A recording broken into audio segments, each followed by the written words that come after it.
गायतन के मूल नायक चंद्रप्रभ भगवान की, वर्तमान शासन नायक भगवान महावीर स्वामी की जय जय जय।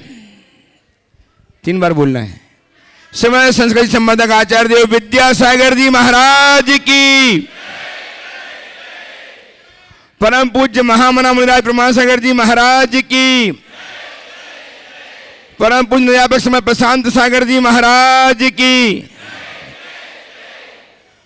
परम पूज्य विवेक सागर जी महाराज की, परम पूज्य शीतल सागर जी महाराज की, परम पूज्य अलग निजानंद सागर जी महाराज की, तीर्थराज सम्मेद शिखर जी की, अहिंसामयी जैन धर्म की। इस धर्म सभा में विराजित सभी भव्य जनों का एवं सुदूर अवस्थित अपने अपने घरों में पारस एवं जनवाही चैनल तथा प्रमाणिक ऐप के माध्यम से अपनी शंकाओं के समाधान प्राप्त कर रहे सभी सुधीर श्रोताओं का, सम्यक दर्शकों का मैं इस मंच के माध्यम से गुणायतन एवं श्री सेवायतन परिवार की ओर से वंदन करता हूँ, अभिनंदन करता हूँ और आपको लिए चलता हूँ सीधे सीधे परम पूज्य आचार्य भगवान विद्यासागर जी महाराज के परम प्रभावक शिष्य महामना मुनिराज प्रमाण सागर जी महाराज के श्री चरणों में, जिनके मुख से आप अपनी शंकाओं के समाधान प्राप्त करके अपने जीवन को धन कर पाएंगे। गुरुदेव परिकल्पना गुणायतन कुछ ही माहों में संपूर्ण होने वाली है। इसमें तन मन धन से नित्य प्रति लोग जोड़ रहे हैं। आज भी बहुत सारे लोगों ने अपने आप को संबद्ध किया है। उनके नाम मैं उच्चार रहा हूँ। स्वर्णदान देकर के श्रीमती शशि जैन अहमदाबाद, इन्होंने अपने जीवन को धन्य किया, स्वर्णिम बनाया। बहुत बहुत साधुवाद। यदि हैं तो अपने स्थान में खड़े होकर के आशीर्वाद प्राप्त कर लें। निर्माण मित्र के रूप में श्री विनोद कुमार जी जैन, श्रीमती पुष्पा जैन भोपाल ने संबद्ध किया है। आपकी करतल ध्वनि उन तक पहुँचे, भोपाल तक पहुँचे, बहुत बहुत साधुवाद के साथ। और शुद्धार के रूप में श्रीमान अतिवीर जी जैन पराग, श्रीमती सुनीता जैन, आशीष जैन, पारस जैन मेरठ, ये संबद्ध हुए हैं। बहुत बहुत साधुवाद। इन तक आपकी तालियां निश्चित रूप से पहुंचे। मैं कार्यक्रम प्रारंभ कर रहा हूं, सीधे सीधे गुरुदेव के चरणों से आप सबको संबद्ध कर रहा हूं एक सूत्र के साथ कि आपके लिए अवसर आ रहा है, जबकि गुणायतन में 22 से 27 फरवरी तक आयोजित होगा 108 जिन बिंबों का पंचकरण प्रतिष्ठा महामहोत्सव। इस महोत्सव के महापात्रों के चयन की तिथि शीघ्र ही उद्घोषित होगी, जिसमें आप अपना भाग्य आजमा सकते हैं और महापात्र बनकर के पुण्य संचयन कर सकते हैं। मात्र 51,000 की राशि में इंद्रनाणी बनकर के महोत्सव में सम्मिलित होने का अवसर भी आपके पास है। यदि आप चाहते हैं तो शीघ्रता से अपना नाम कार्यालय में संप्रेषित करके आरक्षित कर लें। साथ ही 28 फरवरी से सद्य प्रतिष्ठित जिन प्रतिमाओं के माध्यम से यहाँ होगी महाअर्चना। 108 मंडली सत्य महामंडल विधान का, संस्कृत मूल सत्य महामंडल विधान का आयोजन होगा। 108 मंडल की में एक मंडल की पुण्यार्जन राशि मात्र 3,11,000 रुपये है, जिसमें आप अपने परिवार के 8 व्यक्तियों को ला सकते हैं, पूजा अर्चना का मौका दे सकते हैं। आप सबको इसके लिए आवास, भोजन, पूजन द्रव्य एवं पूजन वस्तुओं की सुविधा समिति से प्राप्त होगी। और जिन्हें श्रावक श्राविका के रूप में आराधना करनी है, वे मात्र 51,000 की राशि प्रदान करके यह अवसर प्राप्त कर सकते हैं। इन सूचनाओं के साथ आप अपना नाम शीघ्र आखिर करा लें और अपने जीवन को धन्य करें। आइए मैं कार्यक्रम प्रारंभ करता हूं। पहले प्रश्न के लिए आमंत्रित कर रहा हूं श्रीमान हर्ष जैन बरेली को। हर्ष जैन बरेली उपस्थित हो जाएं। सीता से आई कहाँ? हर्ष जैन। स्नेहिल जैन भोपाल चौक बाजार, स्नेहिल जैन भोपाल उपस्थित हों चौक बाजार। और श्रीमती रेखा जी, सुनील जी जैन देहरादून CF गुणायतन। नमोस्तु महाराष्ट्री। महाराष्ट्री, मेरा प्रश्न ये है कि हम कुछ भी अच्छा कार्य करते हैं तो हमारी आलोचना होती है, और आलोचना होती है तो हम हतोत्साहित हो जाते हैं कभी कभी। तो इस आलोचना से हतोत्साहित से होने से बचने के लिए हम ऐसा क्या करें, इसको उपलब्धि में कैसे बदलें? How to turn criticism into achievement. बहुत सुंदर। हम कोई अच्छा कार्य करते हैं तो आलोचना होती है, उससे हतोत्साहित होते हैं। आपने पूछा है हम हतोत्साहित होने से कैसे बचें। सबसे पहली बात ये अपने दिमाग में बिठाओ जिस कार्य की आलोचना हुई नहीं, समझना वो कार्य अच्छा हुआ ही नहीं। समझ गए? ज्योति जलती है तो उससे पहले धुआं निकलता है। धुआं निकले बिना ज्योति जली है क्या? नहीं। तो कभी घबराना नहीं चाहिए। अगर कोई आलोचना करता है तो उसे सकारात्मक दृष्टि से देखने की कोशिश करनी चाहिए और उस आलोचना को एक अवसर के रूप में देखना चाहिए कि इस आलोचना के बहाने हमें अपनी कमियों को देखने का और खूबियों को निखारने का अवसर मिला है। मैं आगे बढ़ रहा हूँ तभी तो आलोचना हो रही है। गाड़ी चलती है तो धुआं उड़ता है कि नहीं उड़ता है? उड़ता है। अब धुआं उड़ रहा है इसलिए गाड़ी नहीं चलाना, ये कहाँ की समझदारी है? जितनी तेज गाड़ी चलेगी उतनी अधिक धुआं उड़ेगा ना। हाँ। हमें क्या करना है? सदैव अपना ध्यान गाड़ी की गति और दिशा पर रखना है, नियंत्रण रखना है, पीछे से आने वाली धुएं और धूल की तरफ दृष्टि नहीं देना। समझ गए? और कोई आलोचना करे तो हम भी उसकी समीक्षा करें कि आलोचना कहीं सही है तो हमें अब ठीक करना है। हमारे गुरुदेव का एक बहुत सुंदर हाइकू है, आलोचन से लोचन खुलते सो स्वागत है। क्या है? आलोचन से लोचन खुलते सो स्वागत है। समझ गए? इसलिए कुछ भी सोचने की बात नहीं है। समझ गए? नमस्कार। श्रीमती रेखा जी धर्मपत्नी श्रीमान सुनील जी जैन CF गुणायतन देहरादून से उपस्थित हों। तैयार हैं निखिल जी जैन कासलीवाल कोलकाता, सुप्रसिद्ध गीतकार। आचार्य श्री के आकाश में चमकते हुए दिव्य पुंज सूर्य सभी गुरुदेव के चरणों में बारंबार नमोस्तु नमोस्तु नमोस्तु। महाराज श्री, यह प्रश्न मेरा नहीं है, मेरे बेटे का है, उसको मैं आपके सामने प्रस्तुत कर रही हूँ। महाराज श्री, हम भावना योग में यह सीखते हैं कि हमें समता, सहजता और संयम रखना चाहिए। इन तीनों शब्दों का अर्थ काफी एक सा लगता है, और तीनों में क्या अंतर है और किस क्या? फिर से बोलिए। हमें समता, सहजता और संयम रखना चाहिए। इन तीनों शब्दों का अर्थ काफी एक सा लगता है। इन तीनों में क्या अंतर है और किस गुण का प्रयोग कब करना चाहिए? समता, सहजता और सरलता रखने चाहिए। संयम 4 कर देता हूँ, समता, सहजता, सरलता और संयम, है ना? ऐसा लगता है एक सा है पर इनमें बड़ा अंतर है। सबसे पहले हम समता को लें। समता का अर्थ क्या है? इष्टानिष्ट संयोग वियोग में स्थिरता रखना, उनसे प्रभावित न होना, ये समता है।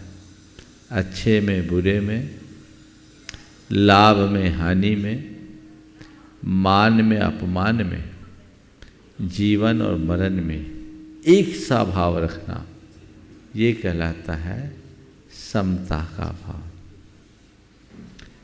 और समता को जब हम और उत्कृष्ट रूप में देखते हैं तो अपनी आत्मा में स्थिरता का नाम क्षमता होता है, जो एक प्रकार की समाधि। समता के बाद है सहजता। सहज होने का मतलब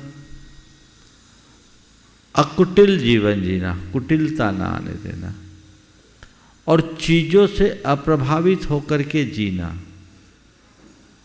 अच्छा हो तो भी और बुरा हो तो भी। दर्पण जैसा जीवन जीना। समझ गए? जीवन में एक रूपता बनाए रखना। कुछ भी कार्य करो, प्रवृत्ति करो, पर परेशान बिल्कुल ना हो। समझ गए? नुकसान हो लाभ हो सब में सहज बने रहना, ये सहजता कहलाती है। संयम का मतलब है अपने भावनाओं पर नियंत्रण रख करके जीना, और सरलता यानी मन, वाणी और कर्म में एक रूपता होना। ये सब साधना के उत्तरोत्तर विकसित रूप हैं जो अलग अलग स्थिति में प्रकट होते हैं, पर ये सब हमारे जीवन को उन्नत बनाने वाले, परिष्कृत करने वाले और आनंद से भरने वाले कारक हैं। आइए सुप्रसिद्ध गीतकार श्रीमान निखिल जी कासरीवाल जैन कोलकाता से, और तैयार रहेंगे डॉक्टर KM जी गंगवाल, जो जीवित दया के लिए निरंतर प्रयत्नशील रहा करते हैं, अत्यंत सेवाभावी हैं, अनन्य अनुभक्त हैं। ऐसे श्रीमान KM गंगवाल जी पुणे से तैयार रहेंगे। नमोस्तु महाराज, ये प्रश्न माँ का है। किसी व्यक्ति के मृत्यु होने पर सबसे पहले मित्र या संबंधी का अगर फ़ोन आता है तो पहला वाक्य उनका रहता है कि दाग कब लगेगा। तो सारी ज़िंदगी अपने आप को बेदाग रखने के बाद भी व्यक्ति की मृत्यु के बाद वो दाग लग जाता है, तो ऐसा क्यों कहा जाता है, और अगर ये गलत है तो इसे संशोधित करके क्या कहा जाना चाहिए? कृपया मार्गदर्शन करें। बहुत अच्छा सवाल खड़ा किया है आपने। प्रायः मारवाड़ी समाज में अंतिम संस्कार की क्रिया को दाग लगना कहा जाता है, सब जगह ऐसा नहीं कहा जाता। पर किसी की मृत्यु होती है, उसकी सूचना मिलती है और लोग उसमें सम्मिलित होते हैं, तो अपनी सुविधा की दृष्टि से ये पूछना कि दाग कब लगेगा या अंतिम संस्कार कब होगा, कोई बुरा नहीं है। लेकिन जो सवाल उठा है वो बहुत अर्थपूर्ण है कि जीवन भर बेदाग जीने की कोशिश में लगे रहने वाले व्यक्ति या बेदाग जीने वाले व्यक्ति के अंत में दाग लग जाता, तो उससे हम बचने के लिए क्या करें? तो मैं तो ये कहता हूँ, तुम चाहते हो कि जीवन भर बेदाग रहें और मरने के बाद भी दाग न लगे, तो फिर मरो मत, समाधि करो। जिसकी समाधि होती उसका दाग नहीं लगता है ना। बाकी तो किसी की ठटरी बंधती है, किसी की अर्थी उठती है, हाँ हाँ हाँ, ठटरी बंधती है, अर्थी उठती है, किसी की चिता सुलगती है, तो कोई घाट जाते हैं। पर जो समाधि होती है उनका तो अंत समय तक वह पूज्यता प्रकट हो जाती है। तो अपने जीवन को सदा सदा के लिए बेदाग बनाए रखना चाहते हो तो यही भाव रखो, मुझे मरना नहीं है, समाधि मरण करना है और अपने जीवन को बेदाग बनाना। जीव के समर्पित निरंतर प्रयत्नशील से अत्यंत सेवाभावी अनन्य अनुभक्त श्रीमान डॉक्टर KM जी गंगवाल पुणे से उपस्थित हों। तैयार रहें गिरिडीह जैन समाज के श्रीमान लोकेश जी प्रभात जी अपने बहुत सारे साथियों के साथ गुरु वंदना के साथ प्रश्न प्रस्तुत करेंगे। गुरुदेव, आपके चरणों में मेरी ओर से और मेरी धर्मपत्नी चंद्रकला जी गंगवाल की ओर से त्रिवार नमोस्तु। हाँ बोलिए। त्रिवार नमोस्तु। गुरुवर, जैसे मैं बार बार कहता हूँ कि जब जब मैं बड़े बाबा के दर्शन करता हूँ तो छोटे बाबा के दर्शन को आ जाता हूँ। 15 दिन पहले ही बड़े बाबा आचार्य विद्यासागर जी के दर्शन में था और उसके बाद आपके चरणों में आया हूँ, आपके चरणों में आया हूँ। आप मेरे लिए छोटे बाबा है और विद्यासागर बड़े बाबा।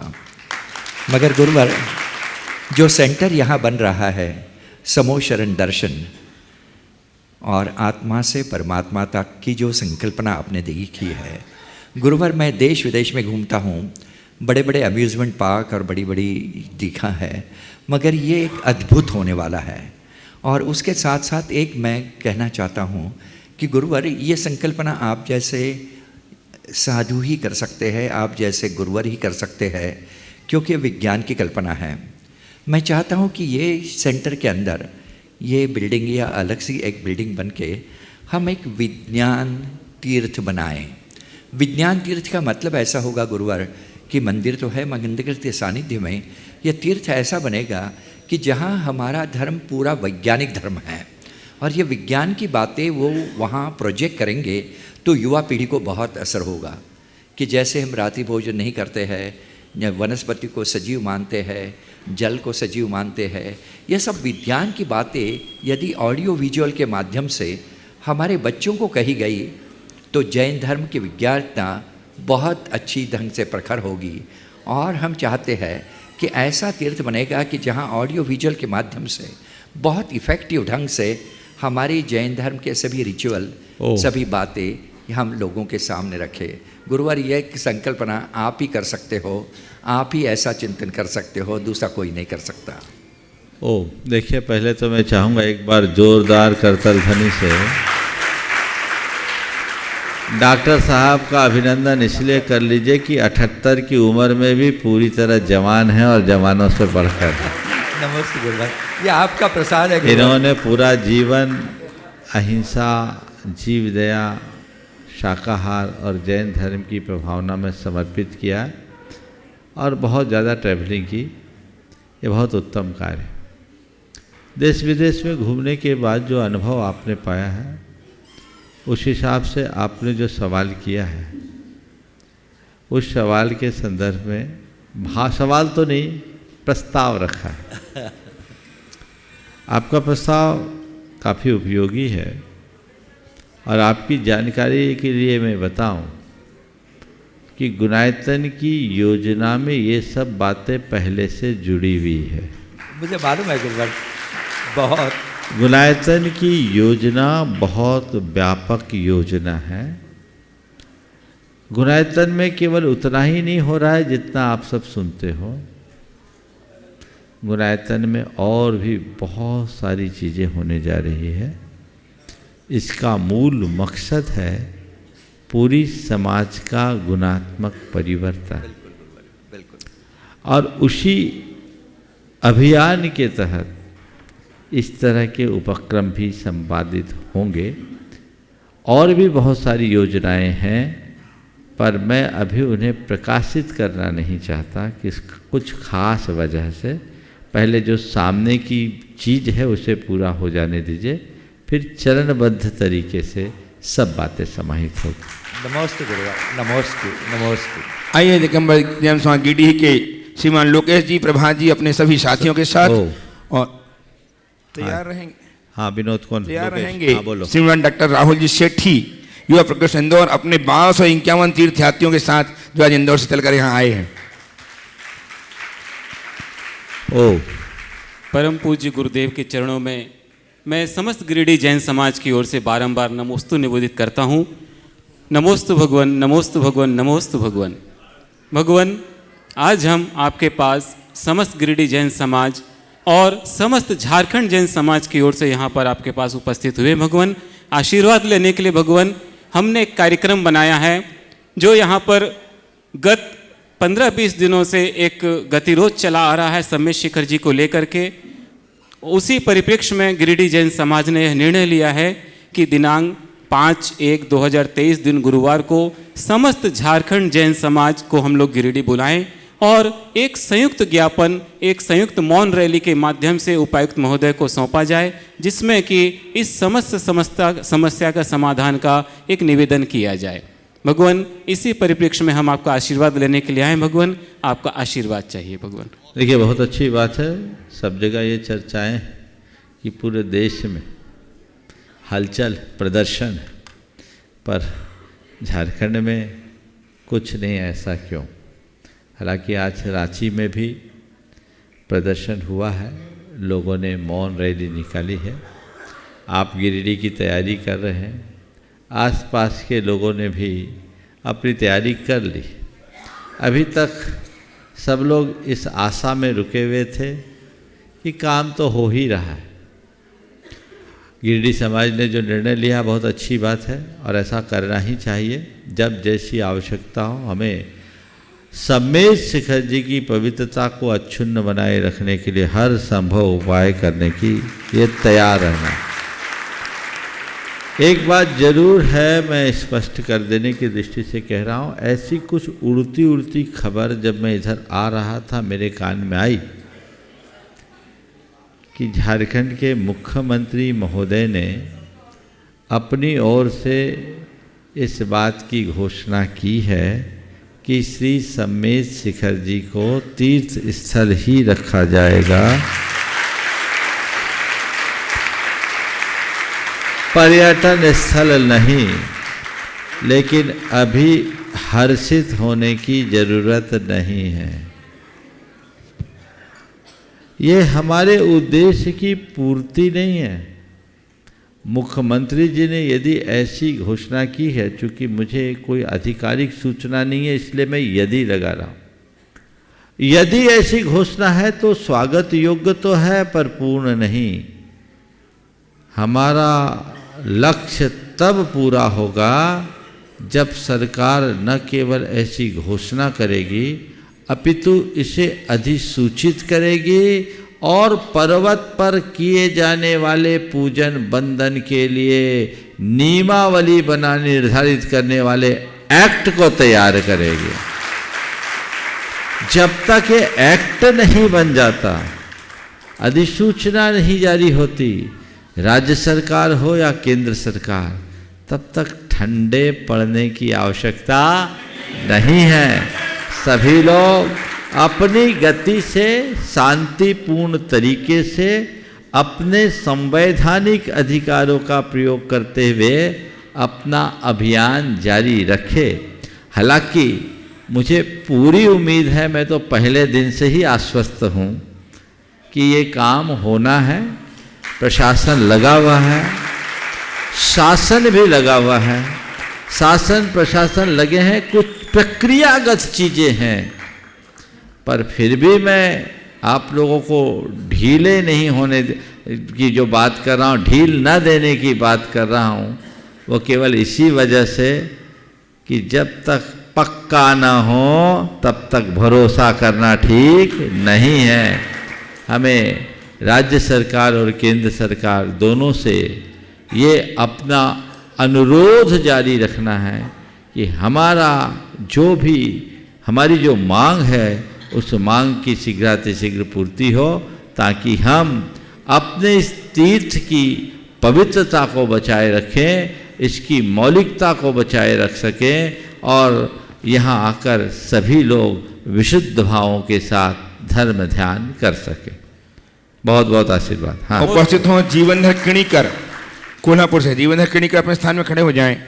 बाहुबली कुंभोज। पहले राहुल। हाँ, इन लोग बात करेंगे। देरी है। हाँ हाँ, जीवनधर किणीकर उपस्थित हो जाएं और तैयार रहेंगी। गोटेगांव से माधवी जी जैन। महाराज जी नमस्तु नमस्तु। हम कोल्हापुर जिला महाराष्ट्र से आए। ये हमारे अंकल जी नेमिनाथ किणीकर 2014 से आपका कार्यक्रम देखते देखते चले रहे थे। एक दिन उनको पैरालिसिस का अटैक आ गया। उसके बाद उन्हें कोमा में गए। कोमा में के जाने के बाद घर वापस आए तो बोले मेरे को कुछ नहीं दिखाना, सिर्फ शंका समाधान दिखाना तो मेरा सब प्रश्न मिट जाएगा। वो देखते देखते इतने साल तक देखे, आज तक वही देखते और शाम से 6 बजे से आगे आपके विज्ञापन और एक कार्यक्रम देख के कुछ भी नहीं रात को खाते, गोलियां दवाई भी नहीं खाते, सुबह उठ के ही पानी पीते हैं। और उनका मन कर रहा था सम्मेद शिखर जी चलो, सम्मेद शिखर जी चलो। 4 साल से पहले 5 साल से पहले उन्होंने आके एक बार वंदना अपने पाँव से किया और दूसरी बार इस 67 वर्ष में दूसरी बार अभी तीर्थ वंदना पूरा किया कल, और आज आपके चरणों में दर्शन करने के लिए इनको लेके आए। नमस्ते महाराज जी। बहुत अच्छी बात। दवाइयाँ ली है कि नहीं? दवाइयाँ लेते हैं, लेकिन जो शाकाहारी दवाइयाँ ये चुन के लेते हैं। बहुत, क्योंकि जो शाकाहारी नहीं है, आपने एक बार टीवी पे बोला था, उसका दवाई का अर्थ लेके आप खाइए, इसलिए उन्होंने वो फर्ज निभाया आपका। बहुत सुंदर। देखो, बहुत अच्छा मोटिवेशन है आप सबके लिए।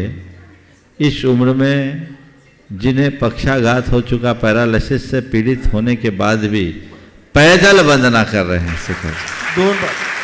अच्छे अच्छे जवानों को भी इनसे प्रेरणा लेनी चाहिए।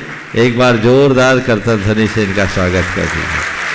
ओ मेरा मेरा सवाल ये है कि महाराज श्री, समय पड़ने पर, काम पड़ने पर संस्कारों को प्रधानता दी जाती है, लेकिन समय निकल जाने पर लोग ये बोलते हैं इनके संस्कार अच्छे नहीं है, तो ऐसा क्यों? काम पड़ने पर संस्कारों को जी, काम पड़ने पर वही संस्कार अच्छे लगते हैं और काम निकल जाने पर वही संस्कार गलत लगने लगते हैं, ऐसा क्यों? ये हमारे दोहरे चरित्र का द्योतक है। कई लोग हैं जब जिनको तिकड़म का काम हो उस समय तिकड़मी को बुलाते हैं और अपना काम करते हैं, करवाते हैं और कहते हैं ये बड़ा अच्छा काम का आदमी। और वही लोग जब कोई दूसरा काम होता है तो कहने लगते हैं ये बिगड़ा हुआ है।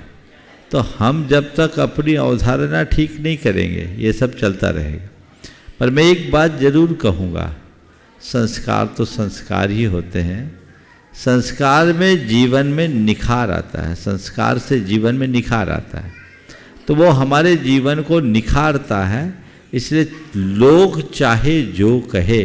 सादर आमंत्रित है युवा प्रकोष्ठ इंदौर के श्रीमान राहुल जी सेठी, जो प्रमुख हैं।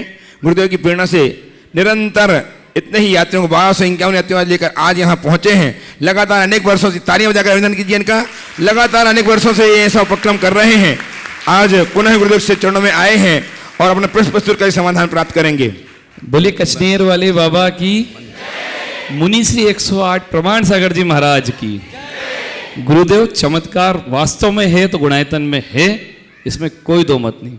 4 साल पहले आपने बोला था कि 350 मत ले जा, 1250 ले जा, यात्री हो जाएंगे। हो गए, जैसे तैसे हुए। फिर वापस लाया, 1250 लाने के लिए 4-5 महीने की मेहनत करी। इस बार गुरुदेव आपने क्या चमत्कार करा, ऐसा प्रमाण दे दिया, गुणा हो गए। 6 महीने पहले ट्रेन बुक करी और 2.5 महीने में टिकट सारे खत्म। ऐसा कैसा चमत्कार कि हमारे पास हजारों फोन आ रहे हैं, हम मना कर रहे हैं। गुरुदेव ये हुआ क्या? हमारे सारथी रेखा भाभी जिनके कारण ट्रेन बुक हुई, सलोनी, मेघना भाभी, सुयश, यश, गुरुदेव ऐसी कृपा कि हम हर एक व्यक्ति, आप पूछ सकते हो कि क्यों मना करना पड़ा कि नहीं इस बार। मतलब चारों तरफ से प्रेशर कि हमको जाना है गुणायतन में, विधान करना है कि नहीं। गुरुदेव ये तो आपका आशीर्वाद चाहिए कि आपका आशीर्वाद हमको मिलना चाहिए। और शंका ये है गुरुदेव, आजकल हर आदमी पिता की जगह पत्नी को तवज्जो दे रहा है, पिता का स्थान पत्नी ले रही है। मेरा नाम होना चाहिए राहुल तेज कुमार सेठी, लेकिन आजकल इंदौर में फैशन चल गया, पत्नी का नाम लगा रहे हैं। ऐसा क्यों हो रहा है गुरुदेव? ये मेरी शंका है मन में एक बहुत बड़ी। बहुत अच्छा। देखो, पहले तो मैं ये कहूँगा कि जो कार्य इंदौर वाले कर रहे हैं वो कार्य हर शहर में होना चाहिए।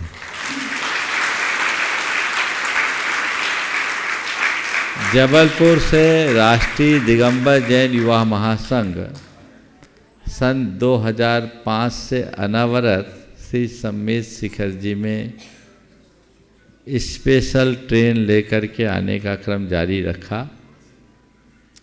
उसी प्रेरणा से राहुल ने 2019 से 2020 से जनवरी से 20 जब गुरुदेव का चतुर्मास दौर था, 2020 से ये ट्रेन की शुरुआत की। कोविड के कारण थोड़ा अंतराल पड़ा, लेकिन पिछले साल भी आए और इस साल पुनः आए। ये बहुत ही अच्छा कार्य है। ऐसे यात्रा करने में और सामूहिक यात्रा करने में बड़ा अंतर होता है। जब आप ऐसे यात्रा में आते हों तो आपके यात्रा की शुरुआत मधुबन में आने के बाद होती है, और जब स्पेशल ट्रेन में यात्रा करते हो तो ट्रेन में बैठते ही यात्रा चालू हो जाती है। ये वातावरण मिलता है, इससे बहुतों को प्रेरणा मिलती है। और बहुत से ऐसे लोग भी जो अशक्त हैं, सहयोगी के अभाव में अथवा साधन के अभाव में, अकेले वंदना करने में असमर्थ है, उन सबका भी बेड़ा पार हो जाता है। तो जो भी लोग ऐसे कार्यों में अपना सहयोग देते हैं, इसके सारथी बने चाहे और प्रकार से सहयोगी बने, मैं राहुल और राहुल की टीम के साथ उन सबको आशीर्वाद देता हूँ कि ऐसे ही चलते रहे।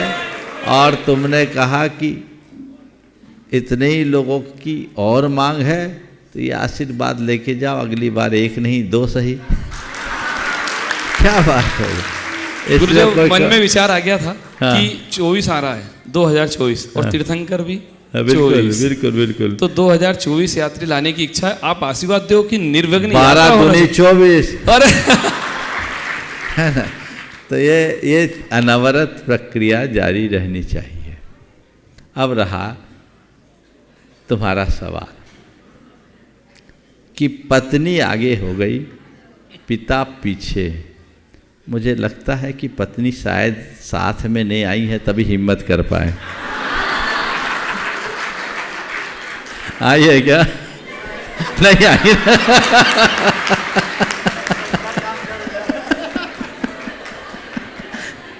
साथ में रहते तो शायद ये इतनी हिम्मत नहीं कर पाते। पर मैं इस पे अपना मंतव्य रखता हूँ। पिता और पुत्र का संबंध होता है क्योंकि पिता हमें पहचान देते हैं। पेड़ की पहचान उसके बीज से होती है। ये आम का पेड़ है या इमली का पेड़ है, उसमें लगने वाले फल से पता चलता है। फल बीज से उत्पन्न, फल में बीज होता है। तो पिता तो हमारी संतति के बीज हैं, इसलिए उससे पिता से हमारी पहचान होती है। पर आज पत्नी का स्थान आ गया क्योंकि पत्नियां आज परित्राण दे रही है। समझ गए ना, वो पार लगा रही है। पत्नी के अभाव में पति अधूरा है। और एक बात बोलूं, ये आज नहीं अतीत में भी हुआ है। समझ गए।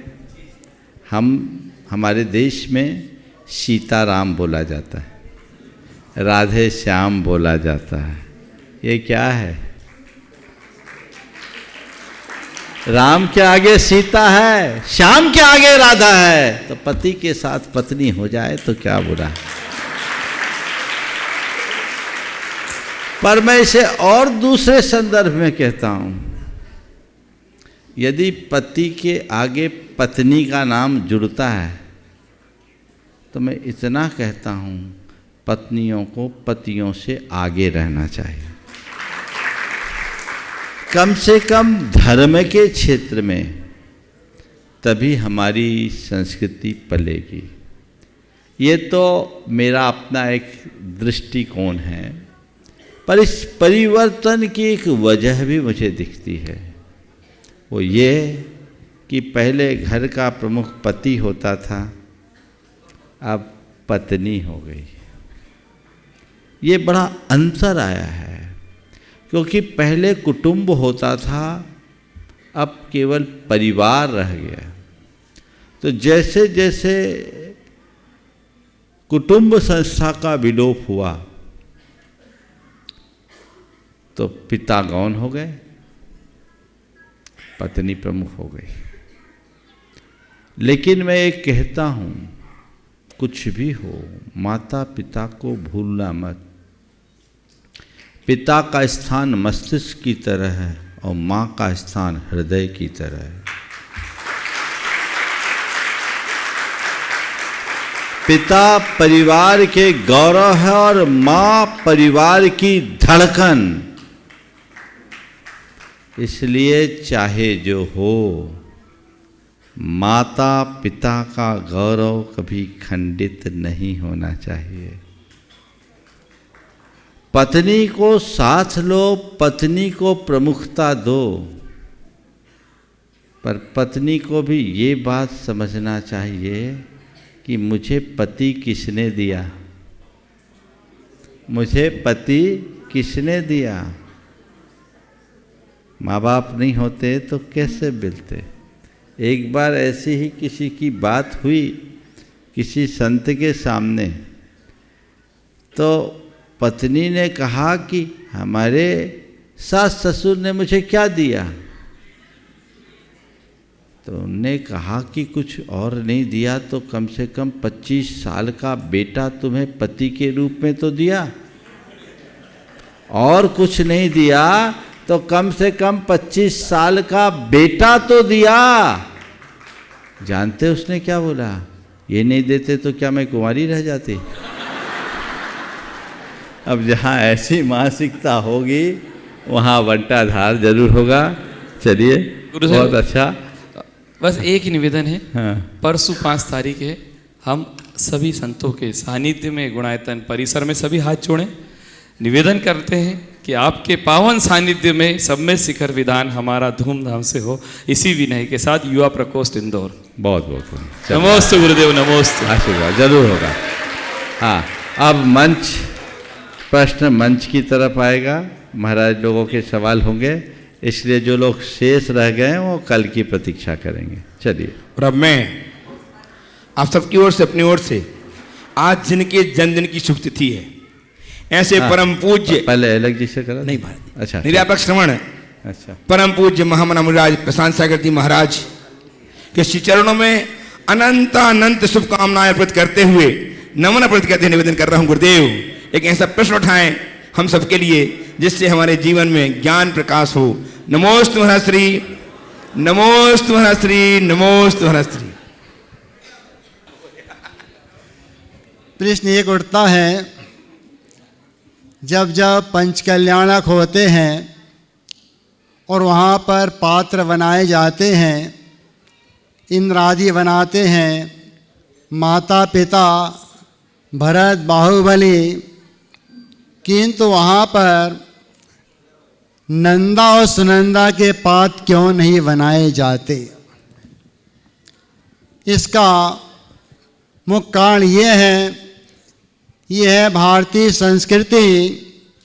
यदि मान लो नंदा सुनंदा किसी कन्या को बनाते हैं, उसका विवाह आदिनाथ से होगा, अर्थात मूर्ति से होगा, तो उसका विवाह दूसरा नहीं हो सकता। और मान लीजिए नंदा सुनंदा विवाहित को बनाएंगे तो वहाँ पर दोष आ जाएगा, पर पति का, पर पुरुष का दोष आ जाएगा। इससे वहाँ पर तो मैं जो कह रहा था, कोई उठे ना, बैठे रहिए सब लोग, महाश्री आ रहे हैं लौट के, बैठे रहिए आप लोग। ये कह रहा था पंच कल्याणक के जो पात्र बनते हैं उसमें नंदा और सुनंदा क्यों नहीं बनाए जाते हैं? तो ये कहा गया यदि कन्या को बनाते हैं तो उसका विवाह होगा आदिनाथ से, तो उस कन्या का विवाह दूसरा नहीं हो सकता। विवाहित को बनाएंगे तो वहाँ पर पुरुष का दोष आएगा। इससे ये पंच कल्याणकों में नंदा और सुनंदा के पात्र नहीं बनाए जाते हैं। परसों मैंने प्रश्न किया था सामायिक से संबंधित, समय कम था महाराज के पास, उसको मैं कुछ कहना चाहूँगा। वो ये है कि जब भी सामायिक हो, सीधा सीधा है। सामायिक में क्या होता है, जो आप सामान्यता 5 पाप होते रहते हैं उससे पूर्णता निवृत्ति के लिए सामायिक की जाती है। तो सामायिक कैसी हो, कैसी से आशय ये है, उस सामायिक में ना आपका पंखा चालू हो, ना कूलर चालू हो, ना हीटर चालू हो, और ना मोबाइल चालू हो, और ना टीवी चालू हो, तब आपका वह क्या है, तो सही वह आपकी वह सामायिक कहलाएगी। और बहुत से ऐसे प्रश्न बन जाते हैं। एक ये प्रश्न बनता है 10 लक्षण पर्व अनादि पर्व है कि नहीं है? अष्टानी पर्व अनादिकाल से चले आ रहे हैं, किंतु 10 लक्षण पर अनादि पर सिद्ध नहीं होता है। उसके 3 कारण हैं। जैसे अष्टानिक पर्व आते हैं, हम मुनियों के लिए वहाँ पर अष्टांगिक में 8 दिन अलग से भक्ति पाठ किए जाते हैं, वैसे 10 लक्षण में नहीं। और दूसरा ये है कि स्वाध्याय के अंतर्गत जो बड़े ग्रंथ हैं धवला आदि, उनका पढ़ने का निषेध है, अष्टांगिक में है और 10 लक्षण में नहीं। इसलिए और अष्टांगिक में देवगति के देव भी कहा जाते हैं, वहाँ जाते हैं नंदीश्वर देव और लगातार 8 दिन भगवान की पूजन करते हैं, वैसे 10 लक्षण में नहीं जाते हैं। इससे सिद्ध होता है कि यह पर्व इस प्रकार का है। अभी यहाँ पर एक प्रश्न कर रहे थे, अपना समाप्त कर रहा हूँ मैं। टाइम कितना क्या है? हाँ बस, हाँ नहीं बोलना नहीं, हाँ ठीक है, हाँ ठीक है, 2 मिनट बस। अब वो ये है, प्रश्न कर रहे थे इंदौर के राहुल सेठी, तो एक याद आ गया मेरे को, है तो वह दूसरे रूप में, किंतु आपको सुना देता हूँ। नाम की मैचिंग है। एक बार क्या हुआ, राहुल गांधी वह कहता है अपनी माँ से, मेरी शादी क्यों नहीं हो रही? तो उसकी माँ कहती, बेटा क्या करो, हिंदुस्तान के लोगों ने सारी दीवारों पर लिख दिया है, सोनिया को बहू मत दो। सोनिया को क्या मत दो?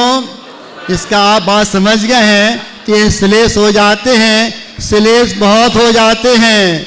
ये आपका श्लेष एक हो गया, एक को सुना करके अलग करता हूँ माइक।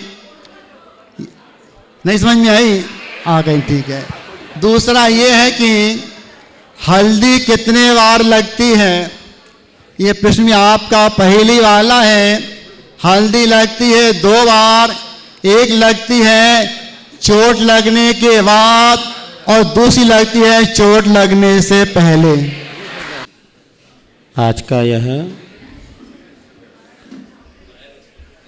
अत्यंत पावन प्रसंग है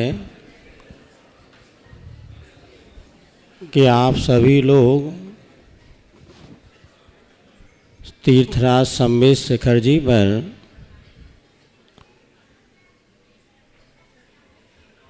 तीर्थ वंदना के उद्देश्य से यहाँ पर आए हुए हैं।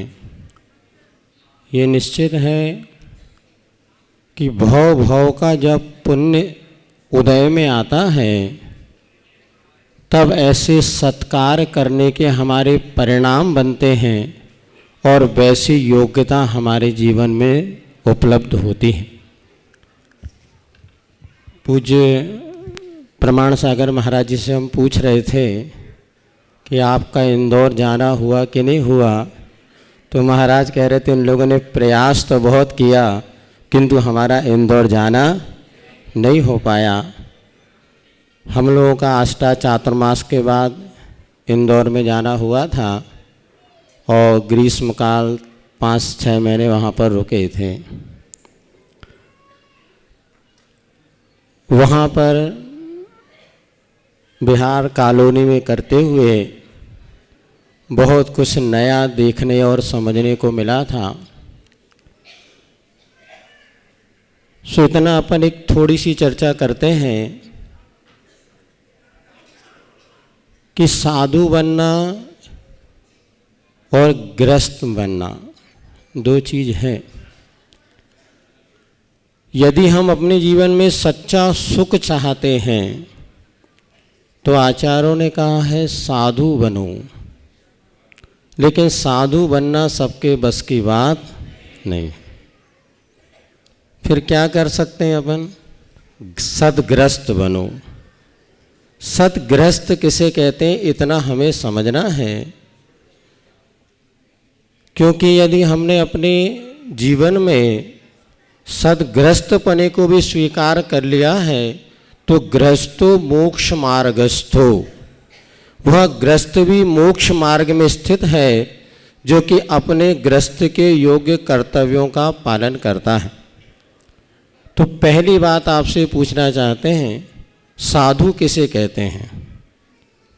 संक्षेप में पाप होते हैं 5, कितने पाप होते हैं? इंदौर में स्वाध्याय बहुत जगह चलता है और पंडित जी भी वहाँ स्वाध्याय कराते थे सर्वत। 5 पाप सबको पता है, 1252 में किसको नहीं पता ये बताओ? 1252 में कितने व्यक्ति जिनको ये नहीं पता कि 5 पाप कौन कौन से होते हैं? क्या नहीं कोई इसमें? सबको पता है ना? नहीं पता हो तो बता देते हैं। पहला पाप कौन सा? दूसरा, तीसरा, चौथा, 5वां। चलो, अब ये पाप करना अधर्म है और पाप नहीं करना धर्म है। धर्म और अधर्म 2 बातें हैं। आप धर्म करने आए हैं कि अधर्म करने? धर्म करने। तो धर्म किसे कहते हैं? 5 पाप नहीं करने का नाम है धर्म। अब ये बताओ, धर्म करना कठिन है कि धर्म नहीं करना कठिन है? अच्छा, दूसरी तरफ से 5 पाप करना कठिन है कि 5 पाप नहीं करना कठिन है? नहीं करना। चलो फिर से दूसरी तरफ से, 5 पाप करना सरल है कि नहीं करना सरल है?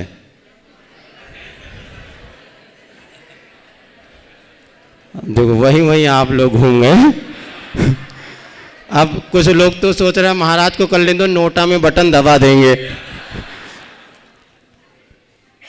5 पाप करना कठिन है कि नहीं है? 5 पाप करना हमें बहुत सरल लगता है और 5 पाप नहीं करना बहुत कठिन है। धर्म सरल है कि अधर्म सरल है? धर्म करना सरल है कि अधर्म करना सरल? एक धारणा आपको चिंतन करना, भी 2-3 दिन आप लोग रुके हैं, एक चिंतन का विषय आपको देते हैं। हर समय आपको सोचना है कि हमने आज तक जिसको सरल माना है वो बहुत कठिन है, जिसको कठिन माना वो बहुत सरल है। धर्म करना जिसे हम कठिन मानते हैं और पाप करना बहुत सरल मानते हैं। पाप करना सरल है, लेकिन कोई कहे धर्म करो, अरे भैया जे हमसे नहीं होगा। बहुत से लोग आहार के समय महाराज जी के पास नहीं आते, पता नहीं नियम दिला देंगे और ये करा देंगे। इंदौर वाले वैसे डरपोक ही हैं नियम लेने में, है नहीं? अच्छा, बहुत अच्छा। तो मतलब को दमदार लोग भी हैं, तो देखेंगे कल निपटेंगे। आ जाओ चौके में। बहुत अच्छा, बहुत से हैं, लेकिन प्राय आज देख रहे हैं नई पीढ़ी में धर्म के प्रति एक भय का वातावरण बन रहा है। उन्होंने कहा, मम्मी भी कहती देख बेटा नहीं पलेगा तो उससे रहने दे, मत कर। बच्चा तो फिर भी कर ले, किंतु मन में उसको धर्म से दूर रखती हैं। सुबह 6 बजे तैयार होकर के स्कूल तो पहुंचा देती है, किंतु शायद मंदिर पहुंचाने वाली बहुत कम मम्मियां होंगी जो सुबह बच्चे को पहले मंदिर पहुंचाती हैं। क्योंकि मम्मी भी टमती है कहीं बेटा धर्म में जुड़ गया ना तो हमारा बेटा कहीं महाराज ना बन जाए, लेकिन इतनी जल्दी नहीं बनता। चलो एक बात आपको बताते हैं, हिंसा करना पाप है, पक्का है ना? हिंसा कहते किसे हैं? किसी को मारना, कष्ट पहुंचाना, इसका नाम है हिंसा। और अहिंसा क्या नाम है? हिंसा नहीं करना सो अहिंसा। अब ये बताइए, किसी को मारना सरल है कि आज मैं किसी को नहीं मारूंगा ऐसा संकल्प करना सरल है? आज मैं पड़ोसी की पिटाई करूंगा, एक ये संकल्प, और दूसरा मैं आज किसी को नहीं मारूंगा ये संकल्प, कौन सा सरल है? अब प्रैक्टिकल करना आज आप 2 दिन में, यदि किसी को किसी से कुछ हो और पिटाई करने का कल मन बनाएंगे तो पिटाई करना बहुत कठिन है। बहुत आपको प्लानिंग बनानी पड़ेगी, सोचना पड़ेगा कब मौका देखें कब इसको। लेकिन आज मैं किसी को नहीं मारूंगा, कल आप नियम ले लेना मैं किसी को नहीं मारूंगा। कितने आनंद से आपका दिन व्यतीत होगा। और नहीं मारना बहुत सरल है और किसी को मारूंगा बहुत, ये मारना पाप है और नहीं मारना धर्म है। दूसरी बात, आज हम झूठ बोलेंगे। झूठ किसे कहते हैं आप जानते हैं? सबसे ज़्यादा झूठ कौन बुलवाता है? पत्नी, मोबाइल। हमारे सामने खड़े खड़े लोग बोलते हैं अरे मैं तो बाहर हूँ, तो हमारे सामने नहीं छोड़े तो घर में क्या कर रहे होंगे भगवान जाने। अब ये बताओ, झूठ सभी पालकों के एक विचार करना है, ये शिक्षा शायद आप, मैं आज झूठ बोलूँगा, कितनी प्लानिंग बनानी पड़ेगी, एक झूठ छुपाने के लिए 100 झूठ और बोलना पड़ेगा। आज मैं झूठ नहीं बोलूँगा, करके देखना। क्षेत्रों पे तो हम प्रैक्टिकल कर सकते हैं ना, कल सब लोग मन बनाना कि हम किसी से झूठ नहीं बोलेंगे, बहुत कितना आनंद आएगा आपको। कोई कठिन काम नहीं, धर्म बहुत सरल है, पाप करना इतना कठिन है। आपको सारा एक झूठ बोलना हो तो सारे दिन भर प्लानिंग बनानी पड़ेगी, उसके बाद भी डर रहता कहीं मेरा झूठ प्रकट ना हो जाए। झूठ नहीं बोलना। चोरी करना, चोरी किसे कहते हैं? चोरी किसे कहते हैं बताओ भाई? बिना दिए किसी की वस्तु लेना, ये चोरी है। अब पड़ोसी के बैग से क्या उठाना है? कुछ सामग्री हम लेंगे, या उसके कोई पेन है, पेंसिल है, ये हम लेंगे, इस विचार से अपने को दिन भर पुरुषार्थ करना। और आज हम किसी की वस्तु बिना पूछे नहीं लेंगे। आज मैं चोरी नहीं करूँगा। चोरी नहीं करूँगा ये सरल है कि मैं चोरी करूँगा ये सरल है? चोरी नहीं करूँगा, कोई टेंशन नहीं।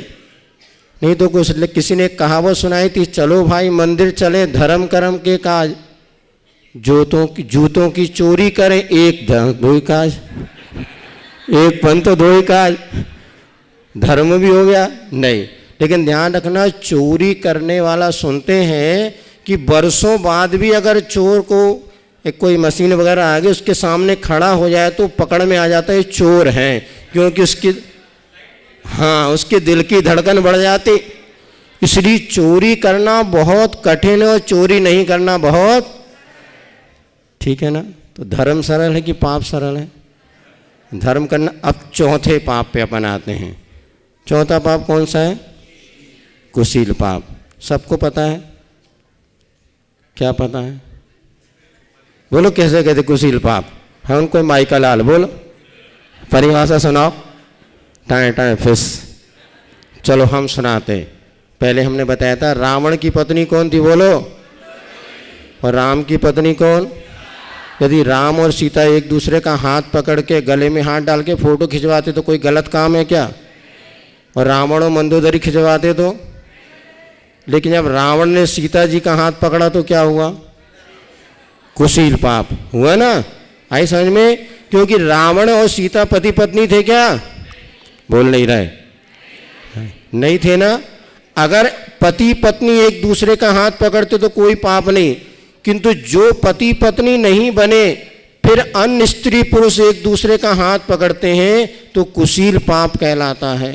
एक दूसरे को टच करते हैं, गले में हाथ डालते हैं, फोटो खिंचवाना, ये सब कुछ। रावण ने एक बार सीता जी का हाथ पकड़ा था तो मर के कहाँ गया? वो नरक गया ना। देखो कुशील बहुत बड़ा पाप है। आज हम इसको समझ नहीं पा रहे। सब चलता है, फ्रेंड सर्कल है, अपने ग्रुप हैं, ये सब चलते हैं, बड़े बड़े आपके सोशल ग्रुप वगैरह वगैरह चलते हैं ना। और जिस तरह से एक्टिविटीज अपन जो करते हैं, क्योंकि आज जैन दर्शन ही एक ऐसा दर्शन है जो शील के महत्व को बतलाता है, इसीलिए इसको कहते हैं कुशील पाप। अर्थात जिनका आपस में विवाह होता है वो कहलाते हैं पति पत्नी। आप लोगों का तो हुआ है, और जो आपके संचालक महोदय वो भी कह रहे थे उनका भी हुआ होगा। महाराज जी कह रहे थे छोड़ के आए हैं। अब हम एक प्रश्न आपसे पूछना चाहते हैं, जब आपके फेरे हो रहे थे ना, हम तो नहीं थे लेकिन सुना है हमने, जब फेरे होते हैं तो कितने फेरे होते हैं? 7। तो 6, तो 7वें फेरे में कोई आगे पीछे सिस्टम कुछ बदलता है क्या? अच्छा चलो याद तो आगे। 6 फेरे में कौन आगे होता है? ए भैया 6 फेरे में कौन आगे था, तुम की वो? पता ही नहीं।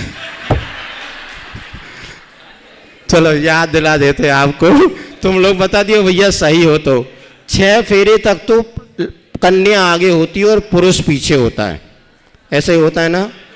अब कई लोगों को याद नहीं, भूल गए। 6 फेरे तक महिला आगे होती है और पुरुष उसके पीछे होता है, और अभी तक वो पति पत्नी नहीं बने होते। फिर जब 7वां फेरे होना होता है, सुनते हैं कि थोड़ी देर के, जैसे महाराज जी ने ब्रेक दे दिया, ब्रेक दे देते हैं और पूछते हैं, बोलो मंजूर है क्या? अभी भी जब तक फेरे ना हो पूरे 7, दुल्हन नहीं दुल्हा की, ऐसी कोई बहुत पुराना गीत है। 6वें फेरे अभी भी मंजूर हो तो बताओ? वो दोनों कहते नहीं हमें मंजूर है। अब वो इसीलिए बहुत इस विषय में आप समझेंगे, जब 7वां फेरा होना होता है तब पुरुष को आगे किया जाता है और महिला उसके पीछे होती है, हैं? और जब 7वां, अब जीवन साथी बन गए, लेकिन अब एक प्रश्न आपसे पूछना चाहते हैं, कभी कोई पंडित ने ऐसे फेरे नहीं पढ़ाया कि दोनों पति पत्नी पैरेलल होके परिक्रमा लगा रहे हों?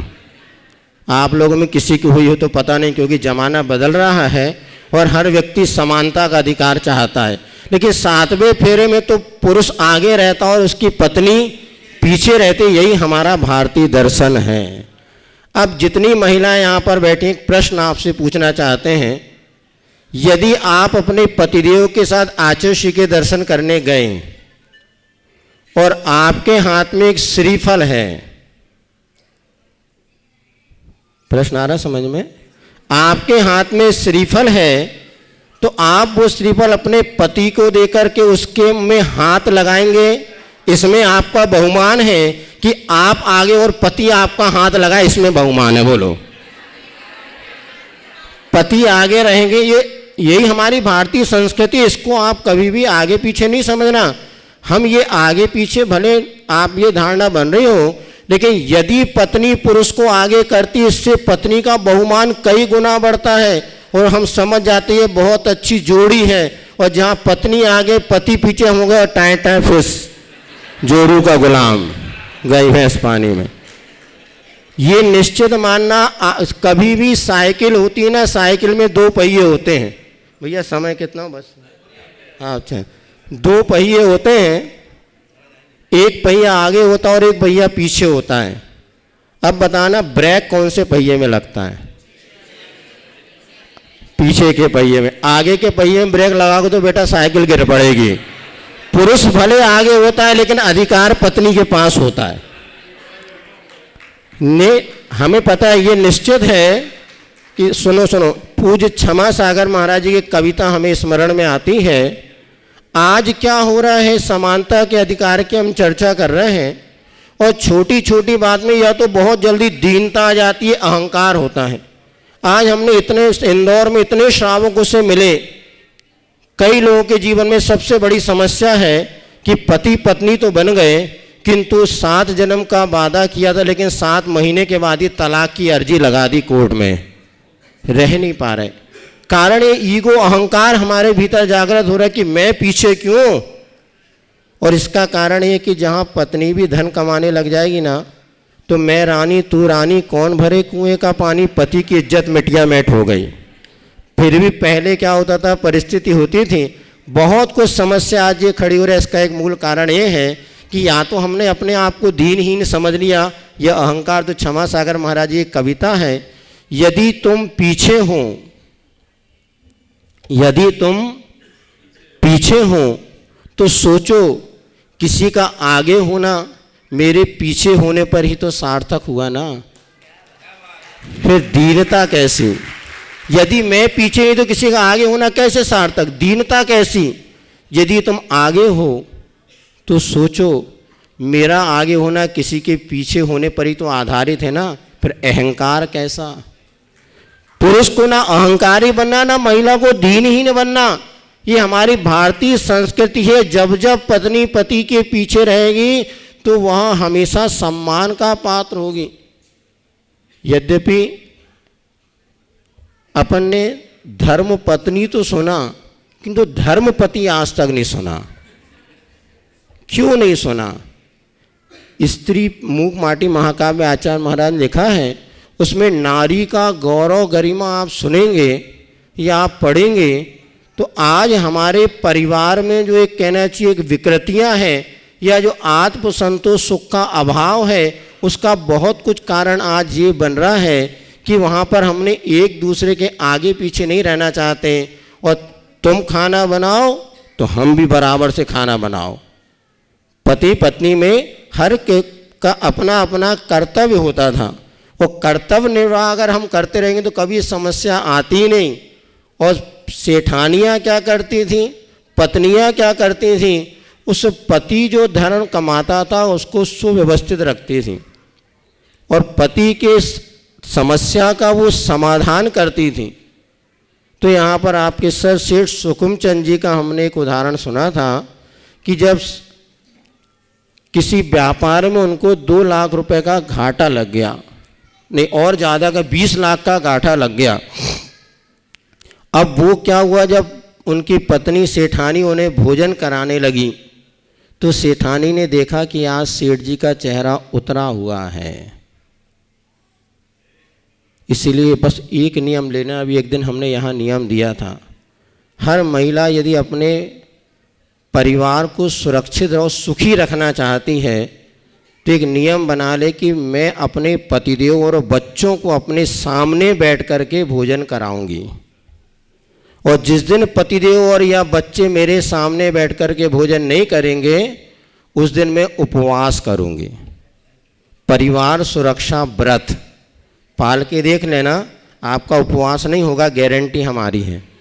किंतु आपका परिवार जो आज मोबाइल देखते देखते बच्चे भोजन कर रहे हैं, पतिदेव भोजन कर रहे हैं और तुम्हारी कोई बातों का उन पर प्रभाव नहीं पड़ रहा, इसका कारण है कि तुमने सामने बैठाल के भोजन कराना छोड़ दिया। एक नियम लेकर के जाना, 1 महीने का करके देखना। प्रमाण सागर महाराज ने छूट कर दी थी, सिर्फ 1 महीने का नियम कि मैं अपने पति और अपने बच्चों को अपने सामने बैठ कर के भोजन कराऊंगी। फिर देखना जिंदगी में कितना परिवर्तन आएगा। सेठ जी को सेठानी भोजन करा रही थी और सेठानी को सेठ जी की मुद्रा देख के सेठ जी ने कहा, बस 2 मिनट में करके, सेठ जी ने कि सेठ जी आज बहुत उदास हूँ, कुछ कारण? सेठ जी ने कहा रहने दो, तुम तो खाना खिलाओ, भोजन कराओ। क्या बताएं, व्यापार की बातें तुम्हें क्या समझ में आएगी? नहीं नहीं, फिर भी कुछ तो बात है। तो सेठ जी ने कहा पता, जो जहाज़ से माल आने वाला था उसका भाव एकदम गिर गया और 20 लाख रुपए का घाटा लग रहा है। सेठानी मुस्कुराई, बोले सेठ जी इसमें इतनी चिंता की क्या बात है, मैं अभी एक उपाय बताती हूँ, पूरा घाटा कवर हो जाएगा। अरे बोले सेठानी बहुत होशियार है। बोले बता क्या उपाय है? बोले एक काम करो सेठ जी, 2 लाख रुपया दान कर दो। अरे बोले रहे मुझे पता था तेरे कहाँ अकल है, 20 लाख और 2 लाख रुपया दान करने का कह रही। बोले सेठ जी देखो, यदि अपने यहाँ गैया भैंस चरने जाती है और वो गुम जाए तो अपन क्या करते हैं, 4-5 बरेदी को पहुँचा, जाओ पकड़ के लाओ। यदि कहीं घाटा लग रहा, अब एक काम करो दान कर दो। अब सेठ जी को लगा सेठानी कहीं ना कहीं कुछ बात में दम तो है, और सुनते उसी समय सेठ जी ने 2 लाख रुपए दान की घोषणा कर दी। और 2 दिन बाद खबर आ गई कि जो भाव घट रहे थे वो पुनः ऊपर चढ़ गए और 10 लाख का एक्स्ट्रा फायदा हो।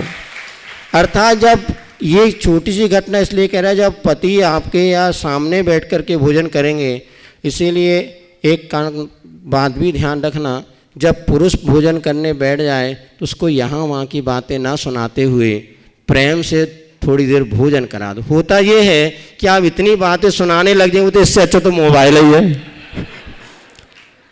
नहीं, क्योंकि भोजन करना माँ के हाथ का चाहे जहर हो, और पत्नी जब भोजन कराती हो माँ के समान होती है।